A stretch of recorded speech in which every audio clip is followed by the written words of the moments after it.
All right, so in our unit so far, we've looked at trade. We kind of had a very brief look at the Silk Road, and then we did our simulation yesterday. So what we're going to be doing with day 2 is I'm going to be explaining to you how we're going to do a reflection on that experience. And like I had mentioned earlier, our experiences were varied and quite different. So I made a quick video, knowing that your experiences would be different. I made a video that kind of takes into account everyone's experiences so that hopefully you'll be able to draw on someone else's experience that was more meaningful, perhaps, or easier to reflect on. Okay, so this is day 2. The question that I want to pose to you, and we're going to actually kind of engage in this discussion now, is what do you think the purpose of the activity actually was? Okay, so think about this, and then with the people sitting just around you, discuss what you think the purpose was. Okay, go. To experience how hard it is to keep people as a group and all the injuries and all the challenges that came along with it. Like what could have happened other than that? And like how it was arranged and once they were marching forward, they couldn't really go back. Because if you're too far in, you go back and just switch it a whole bunch of times. All right. Okay, here we go. 3, 2, 1. All right, so I heard some conversations and some points that were being made. What do you think the purpose of the activity was? If you had to take a guess, why do you think we did it?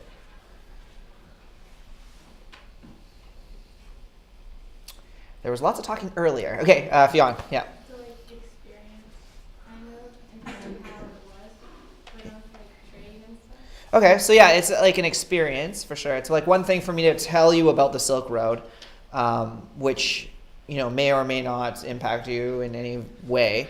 It's another thing to actually experience like what hiking with a group, a caravan, through the snow and up stairs. It's not even like a mountain face. It's like just stairs. What that's like, and how when we learn about it, when we learn about it in slides, and it says that like caravans travel through avalanche-ridden passageways. We don't really connect with that, I don't think. And so experiencing it to a very, very small degree, I think helps you gain a deeper insight into what their experience was like, right? So for sure, it's to experience it, it's to learn, about this topic in kind of a deeper way. So, what was the actual experience like? This is the reflection video. It's on YouTube, so when you're doing your actual assignment, you can reference this video. I tried to ask questions that were helpful for you as you do your reflections, so the video will be partly helpful in that regard. So we'll take a look at this together.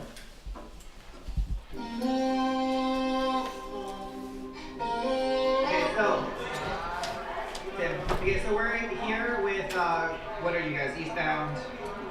You're an east-westbound group? Okay, where's the rest of your group? Two of them became bandits. Okay, so what you're saying is that on your journeys, some perished and some were abducted and became bandits. One decided to one Okay, got kidnapped. Okay, well, happy journey. Can you explain to me, very quickly, what were some of the challenges you discovered when going to Murph? I need one person to talk at one time. Go down the stairs and the person behind you slipped and like they kind of like pushed you and then you just like. Okay. So what you're saying, I'm just gonna take this and kind of summarize it. So what you're saying is that the elements like nature and snow and climbing were factors that contributed to like the challenge of this. Yes. Okay, excellent. So you guys have just encountered an issue with trading, and what was it? We got scammed. How did the scam work? They promised us 3 silks for 1 mine and coins. Yeah. But then they Okay, so they promised you certain items and they only gave you a portion of it. Yeah. So you I got think they tricked us into like And they found extra resources out of there. and they found it. Okay, great. Thank you. Okay. And then back behind and he was going so in front. Yeah. And then when we're training the corners and then. Okay. So what you're saying is, on your trade expedition, Yeah. bandits raided. Yeah. and chaos ensued. And the reason that you guys got left behind in part was because you had an injured party member who was too slow to like really escape. Yeah, but then again, we weren't supposed to ride, right? Right. Yeah, so we were following good attention either. Okay, so you proceeded with dangerous methods of escape, and your blind individual held you back and then it's right. When we add that all together, it's not all that. Now you're all dead. Excellent. Okay, thank you. That's nice for a good report. No, okay, excellent. No, Sam with his little hedgehog. Okay, so on your journey so far, I saw you go up that direction. What were some of the issues you have? Are you looking for Merv? Yeah. Okay, so what is the problem you've encountered so far? Places that look similar to each other. Okay, so on the map, there's places that look very similar and you got lost, right? So, okay. Maybe I'll butt out. Yes, maybe you want to go that way. Okay. Okay, so as you guys venture off into their first location, okay, what are some of the challenges that you face so far? Like in identifying it. No hotel. Okay, so like yeah, good. So maybe information is a little bit limited. And are you positive about where to go? Okay, so you know what general. Yes, no. Yes, correct. Okay. All right. Well, happy journeys. You're stuck in a sandstorm. And then it's like, oh no, you've been in a sandstorm, so now we have to duck and cover until another comes, Yeah. and it has to be part of the Okay, so basically what happened was another caravan that's supposed to meet you didn't read their instructions.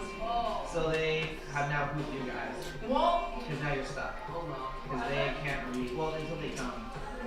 So right now you're kind of reading. Okay, so what are some of the issues that you see with trading in like, so what's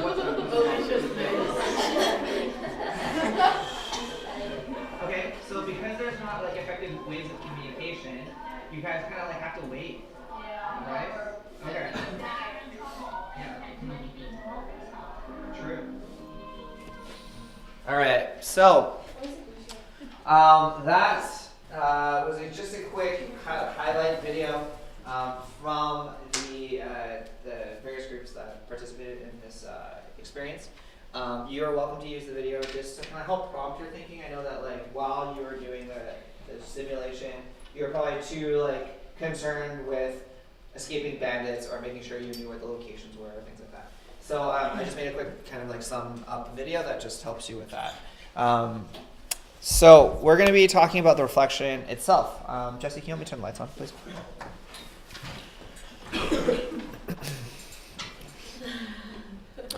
So we're going to take a look at the reflection assignment together. I'll pass that out to you. And then I will break down the assignment with you and go over the rubric and stuff. So let's take these.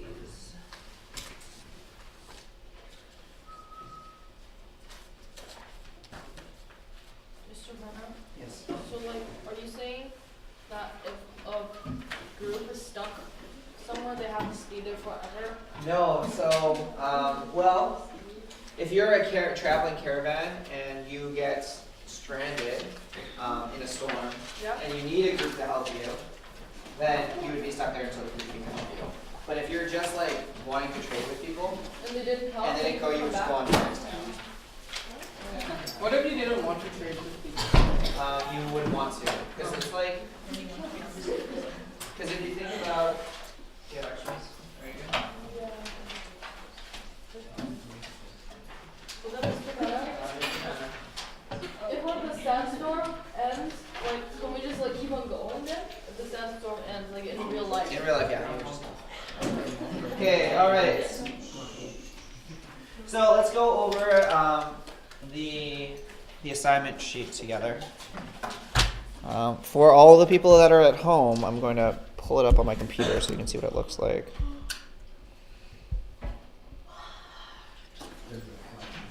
There we go. Okay, so now we're looking at the trade simulation assignment. We'll go through the overview and then I'll be telling you exactly what to be kind of looking for. Okay, so let's look at the overview first. It says, through the course of our unit in the Middle Ages, we have gained a deeper understanding of how chaotic and treacherous life was for people living in this period of history. We have also investigated the various methods that rulers, both religious and political, attempted to use to bring peace and order to this unruly time. One aspect that flourished during this time period was trade, particularly along the Silk Road. And it brought people from different backgrounds together. Your task is to, in one well-written and comprehensive response, which is going to take approximately 300 words, you're going to need to answer the questions to the left. Okay. So, here are the questions. The first paragraph that you'll be writing, it's a lot like your Roman testudo reflection, like the Roman army simulation, where it was kind of like a 3-part response. So in each one of your paragraphs, you're going to be answering this question. Okay, so it says here, in your first paragraph, you need to explain the problem and purpose of the simulation. So essentially what we just did, our discussions in class, that will help inform your answering this question. This is like this is like a gimme question. So like there's like progressively harder and harder questions that you need to answer. So this is an easy question. Paragraph 2 is going to be looking at comparing and contrasting the information we learned in class with our actual experience in the trade simulation. So what were some things that you personally found difficult during the simulation, and how might your struggles compare to those actually traveling along the Silk Road? Okay, so you're going to have to think about, like, our version of the trade simulation was very small scale, and your items were like little cards that you kept in an envelope. All right. Now, if you're carrying jars of wine, like actual jars of wine through snow, what's that going to be like? So think about things like that. Okay. Ice wine. Good. At least it will be. Yeah, that's true. All right. Paragraph 3. This is the last portion of your assignment. You're going to explain why the Silk Road was significant and how international trade impacts societies throughout history. So this is kind of like a compare and contrast or an explanation question about how trade was significant both historically, and think about today, like why is trade important today? We had this discussion already in class, so this is just going to help reaffirm that. So I'll answer any questions that you may have now. Nathan. Is it 300 words for all 3 questions? Yeah, combined.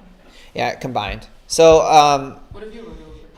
okay, so when you have approximately 300 words, that's a guideline. Approximately means like, so 300 words is kind of like I would almost say around the minimum. Like if it's 300 words, then that's 100 words per paragraph. 100 words in a paragraph is not very much. Now, I would say a maximum of 450. When you say approximately, don't double it. That's not approximate. That's a lot more. So we're going to go like around this number. I'd say 300 to 450 is like what you're shooting for. And with there being 3 paragraphs and 3 different questions, that's like not that hard to do. Yeah, so we're shooting 300 to 450, somewhere in that range. Okay. Yep. What does this do? I'll be giving you about a week to do it. I'll tell you a firmer deadline when I post the assignment to Edmodo. Then I'm going to take a look at the schedule and figure out what works for us. Okay. All right, are there any other questions? It's a pretty straightforward assignment. Okay, cool. So here's what we're going to do for the remainder of class today. We're going to investigate, take a look at the rubric. So here is the rubric and how you're going to be evaluated. On the one hand, you're going to have the summary, so that has to do with paragraph 1. The compare and contrast, which is paragraph 2. And the assess and conclude. Okay, so that is paragraph 3. If you flip your pages, that's where the rubric is. So everyone flip your page over.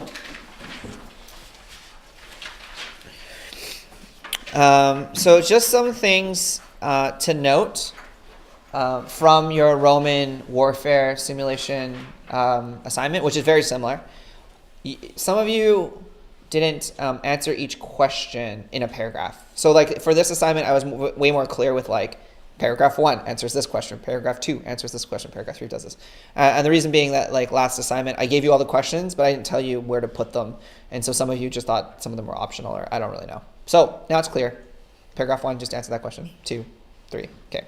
So there should be no confusion. So everyone should be able to meet that expectation.